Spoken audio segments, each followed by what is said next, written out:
Sunday மதியம் பாத்தீங்கன்னா non veg தான் ரெடி பண்ண போறோம். அதனால மார்னிங்கே கோயிலுக்கு போயிட்டு வந்தாச்சு. கோயிலுக்கு போயிட்டு வரவே ஒரு 1 o'clock கிட்ட ஆயிடுச்சு. வந்து கொஞ்சம் ரிலாக்ஸ் பண்ணிட்டு லஞ்சுக்கு கடல் மீன் வாங்கிட்டு வந்திருந்தோம். இங்க கடல் மீனே கிடைக்காதுன்னு இருந்தோம். ஒரு வழியா சேலத்துல ஃப்ரெஷ்ஷா அதுவும் உடனே பிடிச்ச மீன் வாங்குற மாதிரி கடையை தேடி பிடிச்சி மீனை நல்லா வாஷ் பண்ணிட்டு லஞ்சுக்கும் ரெடி பண்ணிட்டு சைட் பை சைடா கேக் பேட்டருமே ரெடி பண்ணி அவன்ல வச்சுட்டேன். லஞ்ச் ரெடி பண்ணி சாப்பிடறதுக்குள்ள கேக் ஸ்பாஞ்சுமே ரெடி ஆயிடும். எங்க ஊர் ஸ்டைல்ல நல்ல வாசனையோட தலபுலன்னு குதிச்சு மாங்காய் போட்டு இறக்குன மண்சட்டி மீன் குழம்பும் ஃபிஷ் ஃப்ரையுமே ரெடி ஆயிடுச்சுங்க. எங்க ஊர்ல கிடைக்கிற ஃபிஷ் மாதிரியே குழம்பு அவ்வளவு ஒரு டேஸ்டியா இருந்ததுங்க. கேக் ஸ்பாஞ்சுமே ரெடி ஆயிடுச்சு. சாப்பிட்டு கேக்கை பினிஷ் பண்ணி ஃப்ரிட்ஜ்ல ஸ்டோர் பண்ணியாச்சு. ஈவினிங் பாத்தீங்கன்னா கேக் கட்டிங்குமே முடிஞ்சிருச்சுங்க.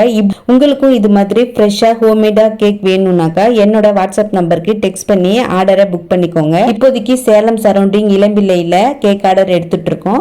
வேற ஒரு இன்ட்ரெஸ்டிங்கான வீடியோல மீட் பண்ணலாம்.